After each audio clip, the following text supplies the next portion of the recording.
Hello everyone, welcome DP class. कैसे हो आप सब प्यारे बच्चों। नीट क्लास की इस पीवाईक्यू सीरीज़ में आपका स्वागत है। हम लोग इसमें क्या देखते हैं, हम लोग इसमें देखते हैं कुछ प्रीवियस ईयर क्वेश्चंस को। तो आइए देखते हैं हम लोग अपना आज का पहला क्वेश्चन। हमारा पहला क्वेश्चन क्या कहता है? पहला क्वेश्चन है बेटा डबल फर्टिलाइजेशन, यानी डबल फर्टिलाइजेशन क्या होता है। देखिए पहला ऑप्शन कह रहा है fusion of two male gamete of a pollen tube with two different eggs. ठीक है, क्या ये ऑप्शन सही है देखेंगे अभी। Fusion of one male gamete with two polar nuclei, fusion of two male gametes with one egg, and last में option आता है बेटा आपका सिनगैमी एंड ट्रिपल फ्यूजन। तो चलो देखते हैं। आपका ये हो गया बेटा एक एम्ब्रियो सैक। अच्छा, एम्ब्रियो सैक बनाने से पहले एक बनाते हैं बढ़िया सा ओव्यूल, ताकि आपकी अंडरस्टैंडिंग और अच्छी हो जाए। ये हो गया एक ओव्यूल और ये हो गई उसकी एंटेगमेंट। इस ओव्यूल के अंदर ये हो गया आपका एक एम्ब्रियो सैक। एम्ब्रियो सैक के अंदर यहाँ पर एक होती है एग सेल, यहाँ पर होते हैं दो पोलर न्यूक्लियाई, यहाँ पर होती हैं तीन एंटीपोडल सेल्स। ठीक है, यहाँ पर होते हैं आपके दो सिनर्जिड्स। ऐसे क्या होते हैं? दो सिनर्जिड्स होते हैं। ठीक है, अब देखो इधर यहाँ से आ रही है एक पॉलन ट्यूब ऐसे। ठीक, इस पॉलन ट्यूब में क्या होते हैं? इस पॉलन ट्यूब में होते हैं दो मेल गैमेट। ठीक है, ये पॉलन ट्यूब एंट्री करती है इस सिनर्जिड के थ्रू। सिनर्जिड के थ्रू एंट्री करेगी तो जैसे ही इसकी एंट्री होगी ना, ये सिनर्जिड क्या होती हैं? नष्ट हो जाती हैं। और ये आपका पहला मेल गैमेट इंटरेक्ट करता है किसके साथ में? इस एग सेल के न्यूक्लियस के साथ में। एग सेल का न्यूक्लियस हैप्लॉइड होता है, ये भी आपका कैसा होता है? हैप्लॉइड होता है। ये यन और ये यन मिलकर क्या बनाते हैं बेटा? एक 2n स्ट्रक्चर बनाते हैं। इस 2n स्ट्रक्चर को आप क्या कहते हो? इसको आप कहते हो जाइगोट। ठीक है, एक यन कहाँ से आया? एक यन आया आपके मेल गैमेट से और एक यन आया आपके एग सेल के न्यूक्लियस से। ये दोनों मिलकर क्या बनाते हैं? एक जाइगोट बनाते हैं। इस प्रोसेस को आप क्या कहते हैं बेटा? इसका न्यूक्लियस यानी मेल गैमेट का न्यूक्लियस और इस एग सेल के न्यूक्लियस के मिलने की प्रोसेस को आपने क्या नाम दे दिया? सिनगैमी। सिनगैमी में क्या बनता है? सिनगैमी में बनता है एक 2n स्ट्रक्चर जिसको आप जाइगोट कहते हो। अब बचा हुआ ये सेकेंड मेल गैमेट क्या करेगा? ये यहाँ से माइग्रेट करता हुआ चला जाता है यहाँ पर।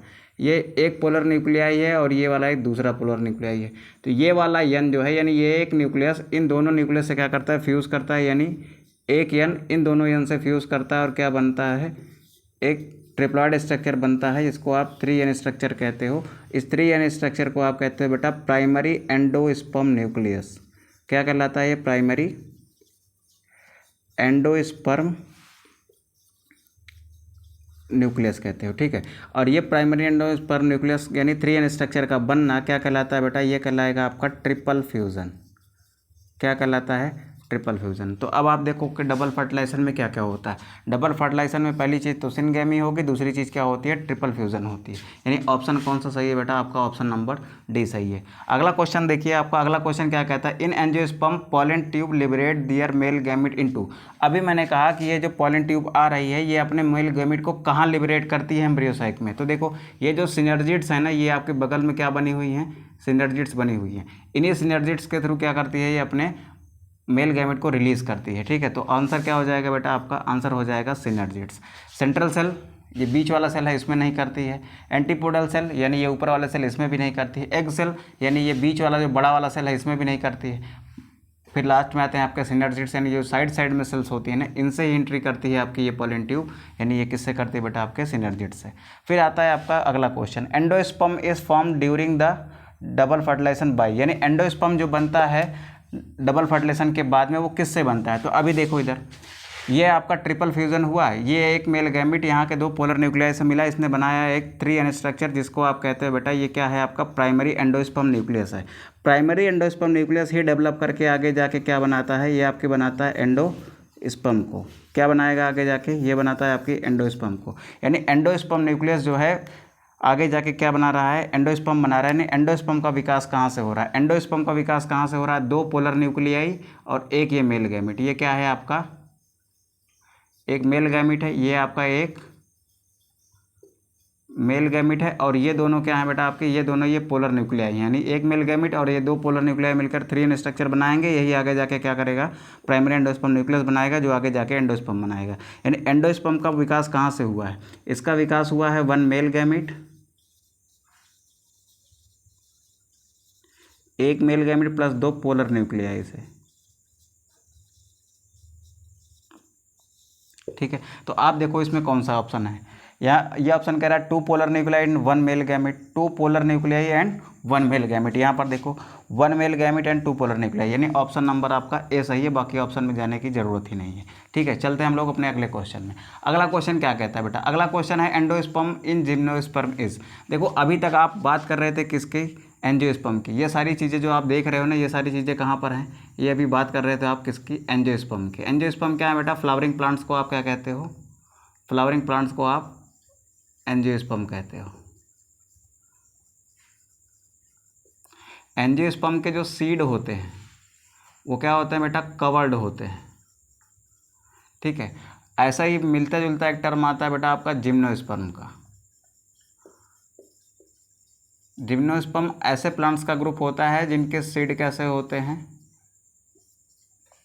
कवरलेस होते हैं, यानी कैसे होते हैं, वो नेकेड सीड होते हैं, यानी उनमें क्या होता है, उनमें सीड के ऊपर कोई कवर नहीं होता। अब एक बात और ध्यान से सुनिए, ये जो आपका जिम्नोस्पर्म है ना, जिम्नोस्पर्म में जो एंडोस्पर्म है वो फर्टिलाइजेशन के पहले बन जा रहा है। यहाँ पर देखो फर्टिलाइजेशन के बाद बन रहा है।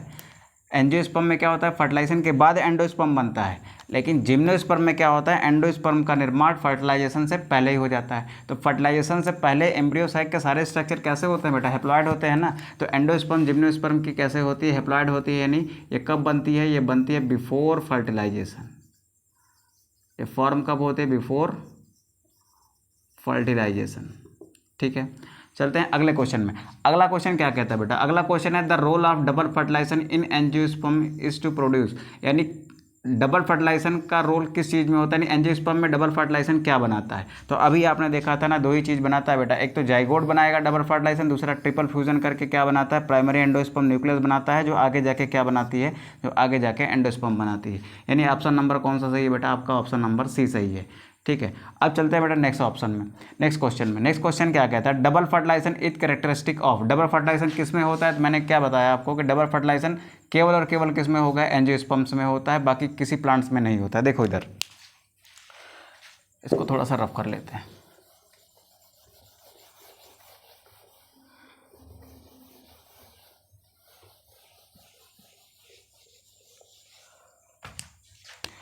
आपने प्लांट किंगडम को 5 पार्ट में डिवाइड किया। ये हो गया आपका प्लांट किंगडम। प्लांट किंगडम के 5 पार्ट थे। पहला जो सबसे सिंपल प्लांट ऑर्गेनाइजेशन होता है वो एल्गी का होता है। थोड़ा कॉम्प्लेक्स हुआ, ब्रायोफाइट्स आ गए। थोड़ा और कॉम्प्लेक्स हुआ, टेरिडोफाइट्स आ गए, ठीक। फिर और कॉम्प्लेक्स हुआ, जिम्नोस्पर्म आ गए। फिर उसके बाद लास्ट में क्या आए, आपके एंजियोस्पर्म्स आ गए, ठीक है। तो एंजियोस्पर्म वो प्लांट की कैटेगरी है ना, वो प्लांट्स का ग्रुप है जिसमें क्या होता है बेटा, जिसमें केवल और केवल क्या होते हैं, डबल फर्टिलाइजेशन होते हैं। डबल फर्टिलाइजेशन किसका कैरेक्टरिस्टिक है, ब्रायोफाइट्स का नहीं है, इनका भी नहीं है, ठीक है। टेरिडोफाइट्स यानी इनका भी नहीं है, जिम्नोस्पर्म यानी इनका भी नहीं है। किसका है, केवल और केवल एंजियोस्पर्म्स का। तो किसका है, केवल और केवल एंजियोस्पर्म्स का। अगला क्वेश्चन क्या कहता है बेटा, अगला क्वेश्चन कहता है double fertilization and triple fusion. यहाँ पर लिख लो ट्रिपल फ्यूजन। डबल फर्टिलाइजेशन या फिर ट्रिपल फ्यूजन किसका करेक्टरिस्टिक, इसको सॉरी किसने डिस्कवर किया था इसको, यानी double fertilization and triple fusion is discovered by, यानी डबल फर्टिलाइजेशन और ट्रिपल फ्यूजन को किसने खोजा था। तो पहला ऑप्शन है हॉफमिस्टर, बिल्कुल नहीं था, क्योंकि हॉफमिस्टर ने क्या खोजा था बेटा, प्लांट में अल्टरेशन ऑफ जनरेशन की खोज की थी। अल्टरनेशन ऑफ, इसने खोज किया था अल्टरनेशन ऑफ जनरेशन, ठीक है। प्लांट में स्पोरोफिटिक स्टेज के बाद गैमेटोफिटिक स्टेज आती है। स्पोरोफिटिक और गैमेटोफिटिक 2 स्टेज होती है ना। स्पोरोफिटिक स्टेज के बाद गैमेटोफिटिक, गैमेटोफिटिक के बाद स्पोरोफिटिक, ये 2 स्टेज आती हैं। इसी को क्या कहते हो आप, अल्टरनेशन ऑफ जनरेशन कहते हो। किसने खोजा था, हॉफमिस्टर ने खोजा था। फिर आता है बेटा आपका नवासिन एंड गुइगनार्ड। ये जो नवासिन एंड गुइगनार्ड है, इन लोगों ने क्या खोजा था, इन लोगों ने आपका डबल फर्टिलाइजेशन, इन्होंने क्या खोजा, इन्होंने खोजा double fertilization and triple fusion. क्या खोजा इन्होंने, double fertilization and triple fusion. फिर आता है बेटा आपका लिविनहॉक। लिविनहॉक ने क्या खोजा था, लिविनहॉक ने बैक्टीरिया की सेल्स को खोजा था। इन्होंने क्या खोजा था, बैक्टीरिया की सेल खोजा था, यानी जो फर्स्ट लिविंग सेल था वो किसने खोजा था, लिविनहॉक ने खोजा था। फिर आता है आपका क्या बेटा, आपका आता है स्ट्रॉसबर्गर। क्या आता है बेटा आपका, स्ट्रॉसबर्गर। स्ट्रॉसबर्गर का नाम आप बायोलॉजी में कई जगह सुनोगे, इन्होंने कई सारे योगदान है आपके किसमें, बायोलॉजी में। तो जो सबसे इंपॉर्टेंट योगदान है वो है क्या बेटा आपका, सेल डिवीज़न। और सेल डिवीज़न में भी क्या, आपकी मियोसिस को। ठीक है, तो ये हो गया बेटा हमारे आज के क्वेश्चन। आज हमने किए हैं 8 क्वेश्चन। तो आप अपने आप को देखिए कि क्या इन क्वेश्चंस को देखने के बाद क्या आप इनको कर पाते हो। अगर कर पाते हो तो अच्छी बात है, आपके कॉन्सेप्ट अच्छे हैं। नहीं कर पाते हो तो आपको कॉन्सेप्ट पर ध्यान देने की ज़रूरत है। ठीक है, तो आज के लिए बेटा इतना ही, मिलते हैं हम लोग नेक्स्ट क्लास में।